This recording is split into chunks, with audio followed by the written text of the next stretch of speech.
Bonjour tout le monde, ici Jean-Claude Audette de Québec. Je voudrais cet après-midi continuer mes petites capsules sur la physique quantique. Comme la dernière capsule que j'ai faite, la capsule vidéo, je parlais de l'onde électromagnétique qui était quantifiée. C'est ce qui fait la merveille de la physique quantique. Parce que l'énergie est quantifiée. Si on prend par exemple l'atome de bord, je prends le modèle de bord parce qu'aujourd'hui l'atome de bord c'est du passé, mais l'électron continue à circuler autour du noyau. Pour ça je prends l'atome de bord. Et pour sauter d'une orbite à l'autre, l'électron doit obtenir une boule d'énergie qui est quantifiée suivant la formule HF. Quand il monte à une orbite supérieure, il va absorber un photon de lumière, suivant la formule HF. Et quand il redescend dans l'orbite inférieure, il va faire la même chose. Il va émettre un photon de lumière, suivant la formule HF. Et comme on le sait, la fréquence de la lumière, il y a beaucoup de petits quanta là-dedans. Et c'est ça qui fait la beauté de la physique quantique. Parce que les quantas, c'est très petit.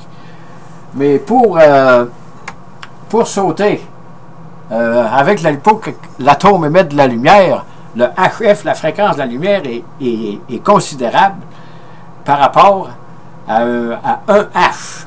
Autrement dit, une onde électromagnétique qui aurait un photon de lumière, un photon comme énergie pour se transmettre. C'est des milliards de petits H qui s'accumulent pour faire sauter l'électron d'une orbite plus basse à une orbite supérieure ou pour rejeter un photon de lumière pour passer d'une orbite supérieure à une orbite inférieure. Et c'est tellement petit que, comme on voit, ça prend des milliards de photons de quantité minimum d'action, je dirais, de Planck, pour qu'un électron puisse sauter d'une orbite supérieure, suivant la formule HF. Et quand il redescend, il va faire la même chose. Il va émettre HF. Il va émettre de la lumière pour se débarrasser de son surplus d'énergie pour redevenir à son niveau normal. Et pourquoi ça devient si compliqué, la physique quantique? Comme vous voyez, c'est tout des nombres pairs, ça. C'est tout des nombres entiers à venir jusqu'à date, là. Il n'y a aucune fraction là-dedans. C'est des nombres entiers, ce sont des multiples. Mais qu'est-ce qui se passe dans la physique quantique? C'est qu'il faut mesurer. Quand nous faisons la mesure, nous devons utiliser des photons.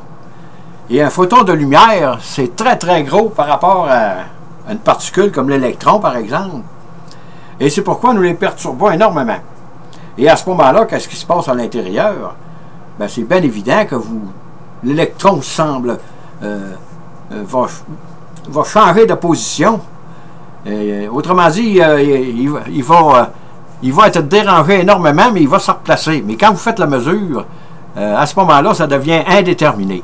Plus vous êtes précis sur une mesure, plus les autres vont devenir indéterminés.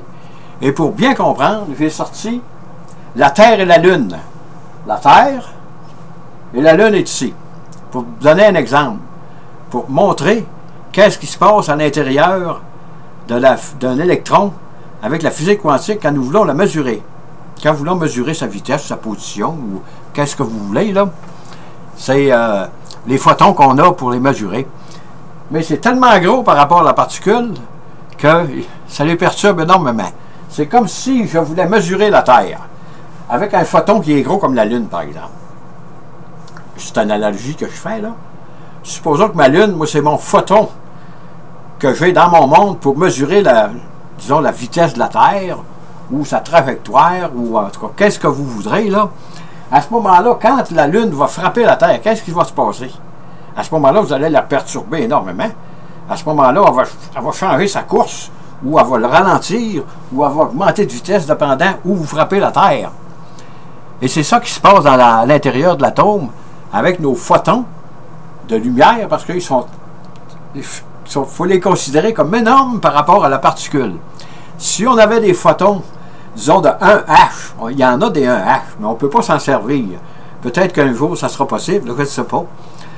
Et à ce moment-là, on pourrait aller voir à l'intérieur de l'atome sans la perturber. On pourrait voir l'électron se promener, c'est sûr qu'il va très très vite, là. On pourrait voir là, la vibration qu'il y a autour du noyau, mais nous ne les dérangerait pas du tout. À ce moment-là, la physique quantique serait beaucoup moins compliquée, parce que c'est comme vous voulez. Mettons que je veux mesurer la vitesse d'un automobile, par exemple. Et si je prends un boulet de canon, je sais pas, un obus, ou une masse de fer qui est peut-être gros de même, qui s'en va peut-être à une très grande vitesse, là, pour mesurer mon automobile, qu'est-ce qui va se passer? Soit qu'elle prenne le faussaire, ou qu'elle capote, ou en tout cas. C'est pour donner une analogie que la physique quantique, en réalité, ce sont des multiples. L'énergie est quantifiée, la quantité minimum d'action de Planck, et vous la multipliez par le nombre de la fréquence. Plus la fréquence est élevée, plus le photon va être énergétique. À ce moment-là, aller jusque-là, c'est pas compliqué, mais c'est quand on rentre à l'intérieur de l'atome pour faire la mesure, là, tout devient compliqué, parce que on perturbe la particule, et c'est très très difficile de, de prévoir qu'est-ce qu'elle va faire, parce que dépendant de la façon dont nous allons frapper l'électron, à ce moment-là, il va réagir différemment, et c'est pourquoi nous tombons dans le domaine des incertitudes, là, je dirais des incertitudes quantiques, j'appellerais, là.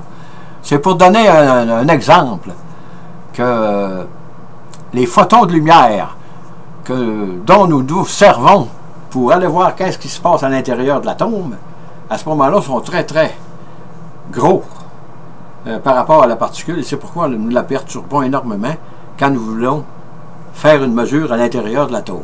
Sur ce, je vous dis bonne écoute, merci et à la prochaine.